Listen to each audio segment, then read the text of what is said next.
the no of the paternal function, the squaring of the pre-Oedipal imaginary triangle that we were just discussing, when done well, will be followed by a period, not an exclamation point. The no that initiates the child's experience of prohibition and marks their induction into the symbolic, according to Lacan, should be, as I said, kept 400, cool, calm, collected, and consistent. That means no ending with a period. If it ends with an exclamation point, that's a problem. A period that allows the no as an original prohibition, the beginning of the child's relationship to the law and thus desire, because desire and the law are about the same thing. Even in some areas, Lacan says they are the same thing. This no, if it's issued well, coolly, calmly, collectedly, consistently, will allow the child's relationship to law and order to develop on its own, apart from the child's relationship with the lawgiver. In this case, whoever occupies that paternal function. This is important. It's also partly why Lacan on 393 of this essay talks about this forgotten drama, this primordial drama, this inaugural drama of the killing of the father. Now, there are a few ways to read this. The way I want to suggest that we read it is a way that gets back to that period after no. We're on page 393, about a third of the way down, with this killing of the father, which is not literal, it's metaphorical, and the inaugural drama of humanity. We can see that what he maintained thereby, Freud that is, was the primordial nature of the signifier. That treatment of no and prohibition is the primordial nature of the signifier. Lacan sometimes refers to this as the unary trait. It's usually marked with his use of the term the name of the father, which, as we know, is also the no of the father. The primordial nature of the signifier is a prohibitive nature, which is why I always say that the first word you heard, no matter what the first word you heard was, functioned as no. Because it introduces you into a world of splits, divisions, a differential system of significations, of ones and zeros, of presence and absence. That is what the symbolic introduces, is a world not just of presence and absence, but a world in which presence and absence are divided from each other. There's a third element here, which is the minimum distance between a present element and an absent element that allows them to remain distinct. And the multiplications just proceed from there. Being in the symbolic is about being with absence. And there's an easy way to understand this. I can look around this room and I don't see any elephants. But by just using the signifier elephant, the word elephant, I can put an elephant in this room. I can make present something that is absent by using a word for it. What I can also do is remind everybody, by using the word elephant, of something that they don't have, of something that they can only have by embracing a relation to its absence, namely an elephant. There ain't an elephant in your room either. But with the use of the word elephant, we can make a presence of that absence. That is something that you can only do in the symbolic. It is another reason why the symbolic is a field of cuts, because it is constantly perforated by absence. The primordial nature of the signifier, that unary cut, that unary trait, that first notch in the antler, it had the function of introducing a cut or a gap or an opening into a world that really didn't have any before then. To the extent that we can even talk about a before then. That's a logical priority, an a priori or presupposed before. All we really have is life after Eden. It's the after that becomes our present. And we imagine that there must have been a before. We don't have any real experience or memory of that. And if you don't believe me, ask yourself when your first memory began. How far back does your memory go? 3 years old? 4 years old? 5 years old? 2 years old?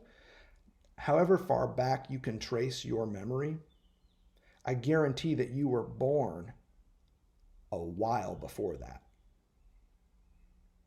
You don't remember that state of existence. You don't have any conscious memory of that lived experience. But you know it was there because you are here now. You know when you were born. You know when your first memory was. You don't have any recollection of the in-between. You presuppose it. You know it was there. In a way that you can only know something in an a priori, presupposed way.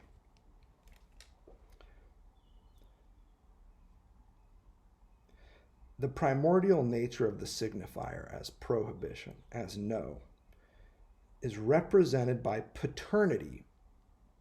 Now that's not talking about daddies necessarily. It's talking about the paternal function, which any person can occupy. It's a function, it's a subject position that anybody can be brought into, depending on the society. It performs a certain function, which is that of prohibition, of cutting into the imaginary triangle. The primordial nature of the signifier that is represented by paternity beyond the attributes that it accumulates, the link of generation being one part of it. So the fact that your last name connects you to other members of a family or of a generational sequence of people with the same last name, that's only one part of what the name of the Father does. Its importance as a signifier appears unequivocally in the assertion produced in this way that the true Father, that is, the symbolic Father, the Father who performs the paternal function, whether they are your daddy or not, is the dead Father. And the connection between paternity and death, which Freud explicitly highlights in many case discussions, allows us to see from whence this signifier garners its primordial rank. Its primordial rank is that of the first signifier, the primordial signifier, which functions as prohibition and no. The reason why, and again, this is just one way of reading this. There are other ways to interpret what Freud is up here when he talks about the best father being a dead father, is that the person who shows up and issues that primordial no, that prohibition, that introduces a gap or some breathing room between the child and the primary caregiver. Breathing room, by the way, that is one of the basic barriers against anxiety. Without that breathing room, anxiety, to the extent that the subject is neurotic, is usually what will follow. The child needs some breathing room between themselves and the primary caregiver. That's this cutting in process that the paternal function performs. It gives the child the requisite breathing room to cultivate their own desire instead of living their life in terms of the primary caregiver's desire. Very important. That cutting in, though, should not be dramatic. It should not be vociferous. The no issued by the paternal function should not have an exclamation point at the end of it. It should have a period at the end of it. That period, like the issuance of any good and reasonable law, makes the lawgiver impassive, not wildly enraged, whether in a state of enjoyment or furor, but instead somebody who passively, impassively, coolly, calmly, collectedly, consistently says no. You see, if there's an exclamation point at the end of that no, the child will learn to associate the authority of the law with the might of the lawgiver. They will come to think that a law only has binding force insofar as it's backed up by the threat of violence. The parent who always says, "How dare you, don't do that, I'm going to beat you," or whatever the case may be, scares the hell out of children. They obey not because they think the law is legit. They obey because they fear punishment from the lawgiver. A good law is one that can stand without the threat of force that the lawgiver could otherwise bring. This is why all Wild West movies, you have a lawless town, things are going south, it's a crazy world. The villains are in charge, the sheriff and the deputies are all in the villain's pocket, it's a lawless town, all the civilians are getting messed up.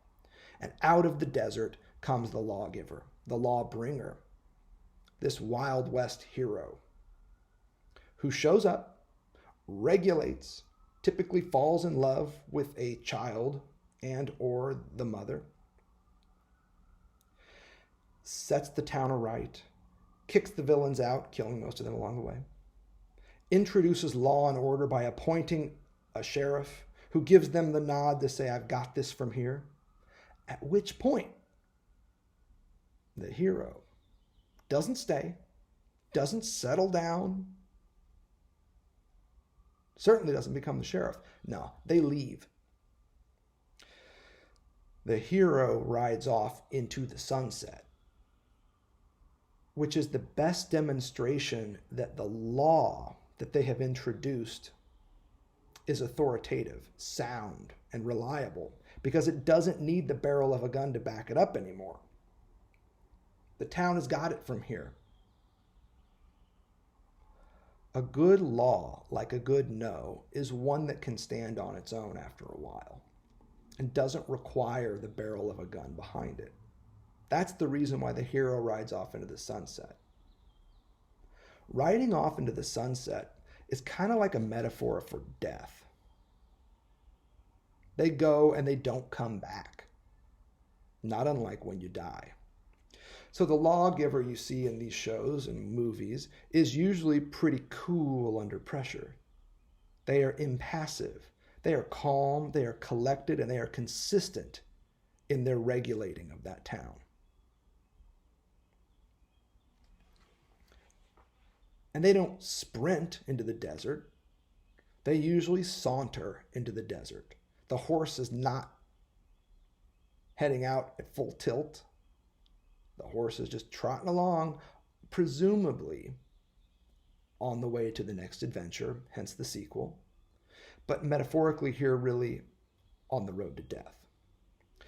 So the good father is a dead father because the no that they issue is impassive, cool, calm, collected, and consistent, enough for that law to eventually settle in as a reasonable law and to be introjected, for better and for worse, becoming integrated into one's superego, which becomes a new internalized and usually pretty damn sadistic lawkeeper.